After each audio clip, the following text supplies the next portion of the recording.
傲慢は俺のもんだ。俺が後ろにいる限り誰も負けねえんだよ。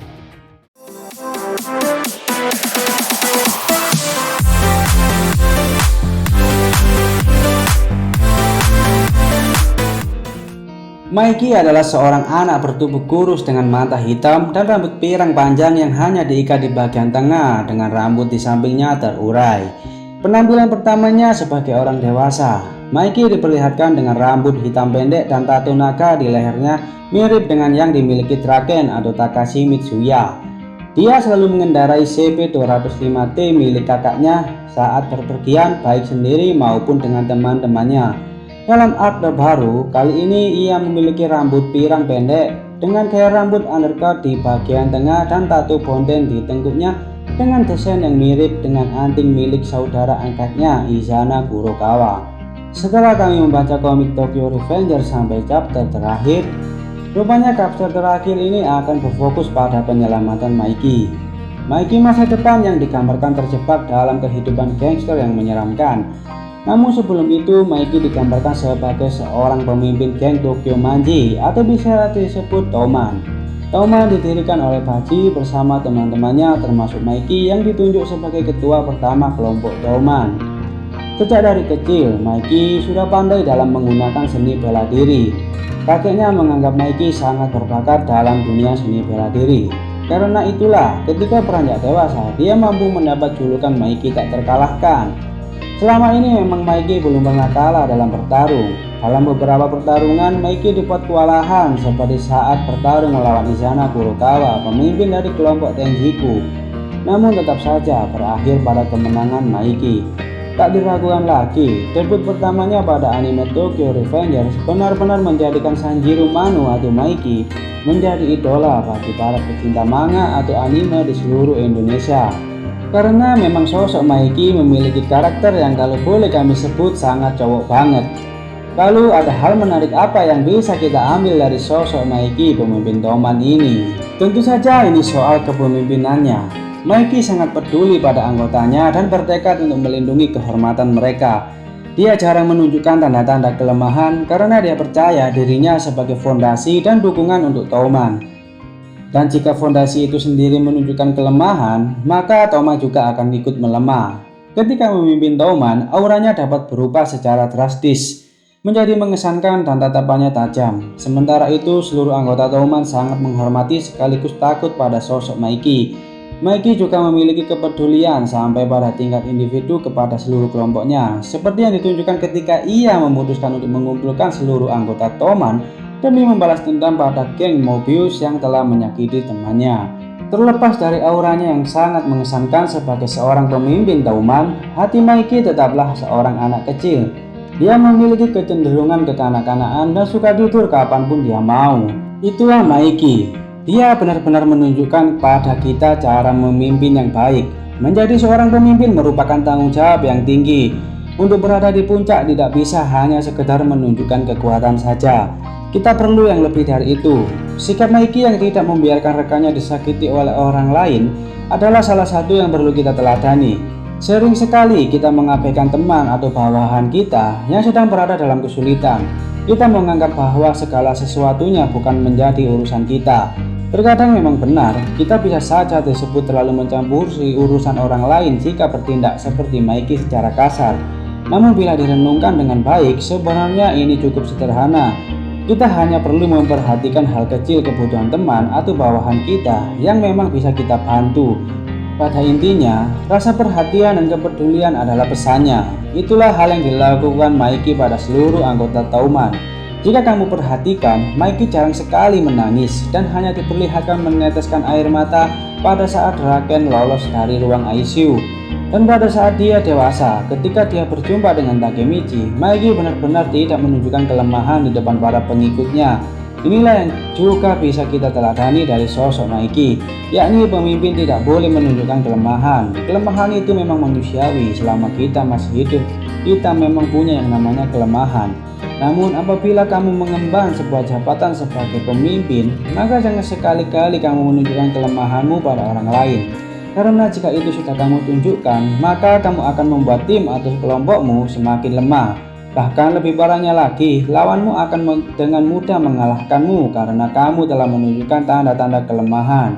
Ini yang tidak boleh dilanggar oleh seorang pemimpin. Jika ini dilanggar, pasti kepemimpinanmu akan kacau dan segalanya tidak terkendali. Kemudian hal lain dari Mikey yang cukup unik adalah soal karisma. Memang setiap karakter pemimpin pada manga dan anime memiliki perbedaan cara untuk mendapatkan yang namanya karisma. Namun kali ini Mikey mengajarkannya kepada kita tentang karisma. Mikey memiliki cerita yang panjang dalam hidupnya. Dia dipaksa menjadi cepat dewasa karena beberapa alasan yang seharusnya dia tidak terima di umurnya yang masih sangat belia. Dia masih seorang pemimpin yang sangat karismatik saat bersama Tauman, tetapi sekarang dia cenderung melankolis di masa depan. Memang di dalam diri Mikey ada kegelapan besar yang meliputi kepribadiannya. Mikey menyebut kegelapan tersebut dengan nama impulsivitas gelap. Mikey kecil sudah dipaksa untuk memikul beban masa lalu yang mengganggu, tertati-tati antara menapaki jalan yang benar atau menyerah pada kegelapan yang ada di dalam dirinya. Mikey biasanya menyembunyikan beban berat tersebut dengan seringai riang di wajahnya. Tanpa orang yang tepat untuk membimbingnya, ia dapat menjadi sangat rusak dan berubah menjadi salah satu penjahat paling kecil di masa depan. Ini adalah misi besar Takemichi pada art terakhir, yakni usahanya akan difokuskan untuk memastikan Mikey tidak pernah menyimpang dari jalan yang benar lagi. Inilah Mikey, seceria apapun seseorang pasti memiliki lubang kosong di dalam hatinya. Atau jika bukan begitu, mungkin di balik wajah cerianya dia juga memiliki beban berat yang harus dia pikul. Kamu boleh jago dalam hal apapun, tetapi belum tentu bisa mengalahkan kegelapan di dalam hatimu. Bahkan, mungkin sampai kamu beranjak dewasa. Tapi seburuk apapun kondisi Mikey, dia tidak akan pernah kehilangan dirinya sepenuhnya. Seperti yang kita ketahui, bukanlah Draken sosok penyelamat Mikey, tapi dia adalah Takemichi. Hadirnya sosok teman memang diperlukan, terutama di saat kondisi kita sangat terburuk. Siapapun itu, tidak peduli apa jabatanmu, kamu tidak akan pernah bisa melalui semuanya tanpa bantuan atau dukungan dari teman-teman yang sangat peduli kepadamu. Jangan pernah memikul semua beban berat sendirian. Jangan mencoba menolak kepedulian temanmu, karena mungkin hanya itu satu-satunya yang bisa kamu lakukan untuk melepaskanmu dalam kondisi tersulit dalam hidupmu. Di dalam kasus Mikey, di mana Mikey menyerah pada kegelapan itu, ada aspek kepribadiannya yang bertentangan dengan perilakunya tersebut. Mikey dewasa terlihat lebih tertarik dan berusaha untuk menjalani kehidupan yang penuh dengan kekerasan, melakukan banyak hal kekejaman dengan tanpa respon emosional yang jelas, bertindak dengan acuh tak acuh dan wajah datar yang dingin. Bahkan Mikey mampu menyakiti atau menembak mati teman-temannya di Toman. Pada saat ia mencoba untuk menjauhkan diri dari teman-temannya, dia mengetahui bahwa ia tidak akan dapat mengendalikan dorongan hatinya. Untuk itu, Mikey mencoba meninggalkan tugasnya sebagai seorang pemimpin Tauman dan bahkan mencoba untuk bunuh diri sebagai sarana untuk mengakhiri kekacauan yang dia bantu ciptakan. Katalis utama dari kegelapan ini adalah kehilangan. Ketika orang yang dicintai Mikey menderita atau mati, itu mempengaruhi Mikey pada tingkat yang sangat pribadi, sampai-sampai dia tidak akan mempedulikan lagi segalanya. Mikey diperlihatkan menjadi sangat brutal ketika kehilangan 3 sosok orang yang dicintainya, kakak, adik, dan temannya Baiji. Ini yang perlu kita waspadai mengenai perasaan cinta atau memiliki. Boleh saja kita mencintai seseorang atau bahkan mengorbankan semuanya demi orang yang kita cintai. Namun kita perlu tahu yang namanya batas dalam melakukan sesuatu. Kita harus benar-benar paham kapan tindakan kita sudah di luar batas. Untuk itu, kemampuan kita memahami dan menerima kenyataan akan sangat diperlukan di sini, terutama bagi seorang pemimpin, karena kondisi perasaan seseorang pemimpin benar-benar akan menentukan kemana arah organisasi akan dibawa.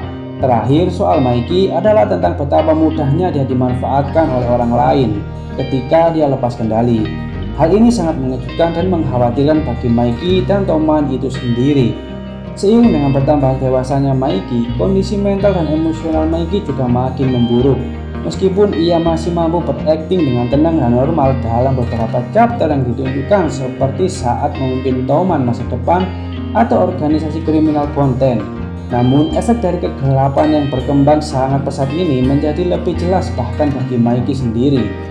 Akibat dari tidak mampunya Mikey mengontrol impulsivitas gelap miliknya, Mikey rentan dimanipulasi dan kemudian menurunkan standar moralnya. Faktanya, di setiap Takemichi mencoba kembali ke masa depan, dia pasti menemui Mikey dengan kondisi yang memprihatinkan. Dasar Mikey berubah selalu dipicu dengan kematian orang-orang terdekat Mikey yang kemudian pihak ketiga mengisi kekosongan di hatinya dengan kejahatan seperti yang dilakukan Kisaki padanya. Sekali lagi, betapa pentingnya kita sebagai individu untuk tidak menunjukkan kelemahan kita di hadapan orang lain. Kesedihan atau kekosongan merupakan sisi lain dari kelemahan. Inilah hal terburuknya jika sampai ada yang mengisi kesedihan kita dengan kejahatan, maka dengan cepat kita akan mengikutinya. Memang seakan semua kita yang memimpin, tapi sebenarnya kita cuma dijadikan perpanjangan tangan dari orang-orang yang mengendalikan kita. Untuk itu, pelajaran terakhir dari Mikey adalah jangan biarkan kekosonganmu dimanfaatkan oleh orang lain.